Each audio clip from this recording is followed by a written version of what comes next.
आपण पाहत आहात परिवर्तन न्यूज 24 तास। अहिल्यानगर मधील नेवासा तालुक्यातील सौंदाळा हा भारतातील पहिले जात मुक्त गाव, एकमताने ग्रामपंचायत मध्ये ठराव मंजूर झालेले पहिले गाव।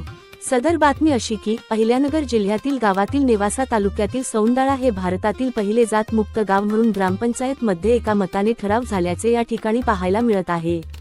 प्रामुख्याने जर पाहिले तर या गावांमध्ये सरपंच शरदराव आरगडे व उपसरपंच गणेश आरगडे यांनी अनेक चांगले उपक्रम हाती घेतल्याचे पाहायला भेटत आहे। यामध्ये जर पाहिले तर साधी शिवी जरी दिले तर 500 रुपये दंड आकारण्यात येतो। तसेच गावामध्ये पिठाच्या गिरणीमध्ये 1 रुपया किलो प्रमाणे दळण दळून दिले जाते। तसेच 5 रुपयांमध्ये 20 लिटर फिल्टरचे थंड पाणी दिले जाते। रात्री 7 ते 9 या वेळेत सर्वांचे मोबाईल बंद ठेवून मुलांना अभ्यास करण्यासाठी वेळ दिला जातो। अशा अनेक सुखसोयी या गावांमध्ये तयार करण्यात आले आहे। या बातमीचा आढावा घेतला आमचे अहिल्यानगर जिल्हा प्रतिनिधी पप्पू वाकडे यांनी। चला तर पाहूया। नमस्कार, मी गणेश आरगडे, सौंदाळा तालुका नेवासा, जिल्हा अहिल्यानगर। ही आहे आमच्या सौंदाळा गावची ग्रामसंसद। ग्रामसंसदेमध्ये प्रवेश करताना आम्ही महाराजांचं अष्टप्रधान मंडळ ठेवलेलं आहे। ज्या अष्टप्रधान मंडळामध्ये सर्व जातीय धर्माचे लोक होते आणि प्रत्येकाने काही ना काही आपल्याला शिकवून दिले, त्यांच्या कामातून ते दाखवलेले आहेत। ते तसंच तुम्ही आत गेले ते वरती छत्रपती शाहू महाराज, गाडगे महाराज, आंबेडकर आहेत, नंतर अण्णाभाऊ साठे आहेत, लोकमान्य टिळक आहेत आणि जिजामाता आहेत। यांच्यापासून आपण काहीतरी प्रेरणा घेतो। आपल्याला जाताना जसं आपण कुठल्याही मंदिरात गेलो का डोक्यावर गणपती असतो, जाताना तो आशीर्वाद देतो की आपण ते हात ठेवून तिथे जातो, तशी आम्हाला यांच्याकडनं प्रेरणा मिळते कुठल्याही कार्याची सुरुवात करताना। आम्ही मागच्या 1 महिन्यामध्ये एक ठराव घेतला, जातमुक्त गाव, मानव हाच धर्म आणि माणुसकी हीच जात। आणि पूर्ण महाराष्ट्रात तर नव्हे तर भारतामध्ये आमची एक अशी ग्रामपंचायत आहे की जी पहिली ठरलेली आहे जातमुक्त घेण्यामध्ये। माणसाने माणसाप्रमाणे वागावं एवढीच आमची इच्छा आहे, म्हणून आम्ही हा ठराव घेतलेला आहे। आता या ठरावासोबतच आम्ही गावासाठी जे काही विविध उपक्रम घेतलेले, त्याच्यामध्ये हा RO वॉटर प्लांट आहे, ज्याच्यामध्ये आम्ही 5 रुपयामध्ये 20 लिटर थंड पाणी गावकऱ्यांना देतो। त्यासोबत पिठाची गिरणी 1 रुपये किलोप्रमाणे आम्ही गावकऱ्यांना पीठ इथं दळून दिलं जातं।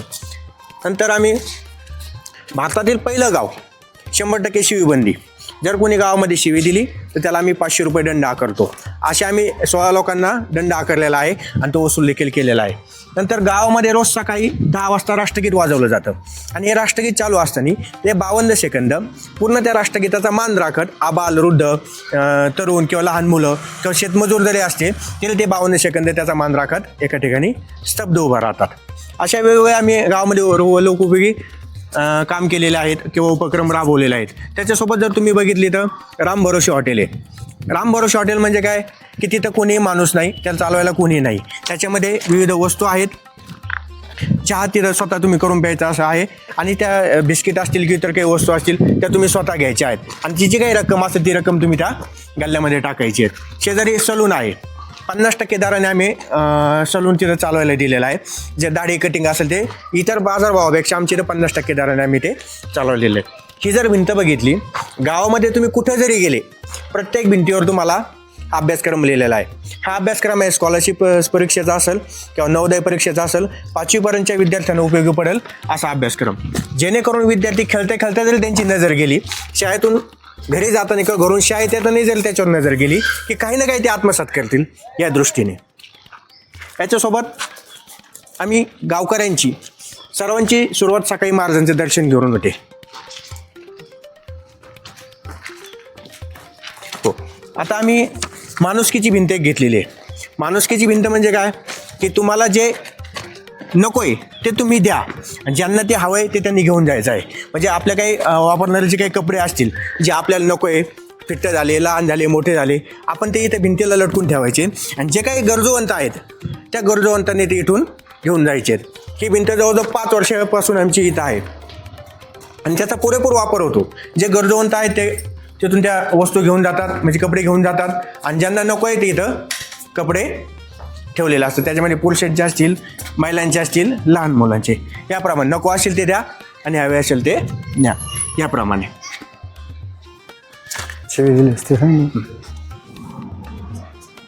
आता जे तुम्हाला विविध योजना सांगितल्या त्या विविध योजनांसोबत आम्ही वेगवेगळे आणखी काही उपक्रम राबवलेले आहेत, जसं की विधवा पुनर्विवाह।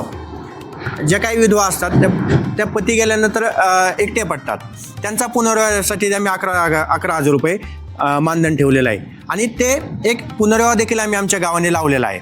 पुन्हा वृद्ध जे काही आबावृद्ध आहेत ज्यांना कोणाचे आधार नाही अशा वृद्धांना 2 वेळचं मोफत जेवण आम्ही आमच्या ग्रामपंचायतमार्फत देत असतो. तसंच कन्यादान योजनेमध्ये गावातली जी काही मुलगी असेल लग्न झाल्यानंतर की तिच्या लग्नाच्या दिवशी तिला 5,000 रुपयाचा धनादेश आम्ही ग्रामपंचायतमार्फत देतो हे जे वस्तू घेण्यासाठी. नंतर आपण बघितलं गावामध्ये ज्या मुलीचा जन्म होतो त्या मुलीचं सुकन्या समृद्धी योजनेअंतर्गत खातं ग्रामपंचायतीमार्फत उघडून दिलं जातं आणि पुढील हप्ते तिचे आईवडील भरत असतात. तसंच गावातील मुलींचं पालकत्व शिक्षणाचं ग्रामपंचायतीने स्वीकारलं आहे. जे काही त्यांचा शैक्षणिक खर्च असेल तो शैक्षणिक खर्च आम्ही ग्रामपंचायतमार्फत करतो. तसंच विधवा सन्मान योजना जसं की विधवांना कुंकू लावायचं नाही, टिकली लावायचं नाही, वेगवेगळ्या सण समारंभामध्ये त्यांनी सहभागी व्हायचं नाही, हे सर्व कुठेतरी मोडीत काढून त्यांना आम्ही सन्मान दिलेला आहे. कुठेतरी त्यांचं दुःख दूर करण्याचा आमच्या ग्रामपंचायतीने एक प्रयत्न केलेला आहे. तसंच पूर्ण गाव CCTV नियंत्रणात आहे. 28 कॅमेरे CCTV पूर्ण गावामध्ये आहेत. ऑडिओसहित आहेत ते पूर्ण त्या ऑडिओ व्हिडिओ त्याच्यामध्ये रेकॉर्ड होत असतात. नंतर आम्ही अंधश्रद्धा निर्मूलन असेल, रूढी परंपरेला फाटा देऊन जे काय आपण हुंडाबळी वगैरे अशा विषयी आम्ही एक गावामध्ये एक ठराव घेतलेला आहे. हुंडा घ्यायचा नाही आणि हुंडा द्यायचा नाही. हुंडा घेणारा जर कोणी सांगितलं आम्हाला कळवला तर त्या व्यक्तीला आम्ही 5,000 रुपये बक्षीस म्हणून पण देखील जाहीर केलेलं आहे. त्याच प्रकारे गावातील जे काही शेतकरी आहेत जे बाजार करतात, उन्हामध्ये बाहेर फिरतात, त्यांच्यासाठी एक छत्री सावली म्हणून आम्ही सर्व शेतकऱ्यांना ती भेट दिलेली आहे. त्यासोबत आणखी विविध पाझर तलावाचं खोलीकरण असेल किंवा तुम्हाला सांगितलं 7 ते 9 पर्यंत भोंगा वाजला जातो आणि भोंगा वाजल्यानंतर विद्यार्थी अभ्यासाला बसतात. नंतर 1ली ते 5वी इथं शाळा आहे आणि उत्कृष्ट दर्जाची शाळा आहे. पूर्ण शाळेला ग्रामपंचायतमार्फत आम्ही इंटरॅक्टिव्ह बोर्ड दिलेला आहे. दरवर्षी 5-6 विद्यार्थी नवोदयला आमच्या शाळेतून सिलेक्ट होत असतात आणि अतिशय गुणवत्तापूर्वक शाळा आहे. हो. त्याच्यानंतर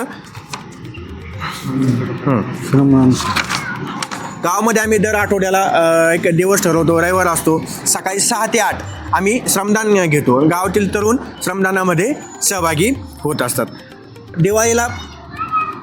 प्रत्येक दिवाळीला आम्ही मानसी 1.5 किलो साखर वाटतो.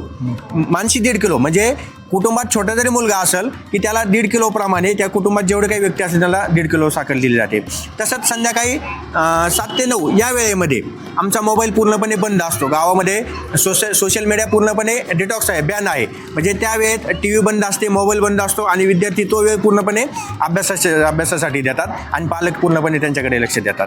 तसं होतंय की नाही हे बघण्यासाठी आमचे ग्रामपंचायत सदस्य असतील किंवा टीम असतील घरोघरी जातात. जे विद्यार्थी अभ्यास करतात त्यांना एक पेन वही बक्षीस देतात आणि जे करत नाही त्यांना एक 50 रुपये दंड आम्ही ठोठावत असतो. असे विविध उपक्रम आम्ही ग्रामपंचायतमार्फत राबवलेले आहेत. आमचे सरपंच श्री शरदराव आरगडे यांनी देखील ते राबवलेले आहेत आणि त्यांच्या मनात ज्या ज्या काही कल्पना येतात त्या पूर्ण कल्पना अवलंबन करण्यासाठी प्रत्यक्षात अंमलात आणण्यासाठी गावकरी आम्ही सदस्य असतील किंवा सगळे गावकरी असतील त्यांना मनाने साथ देत असतो.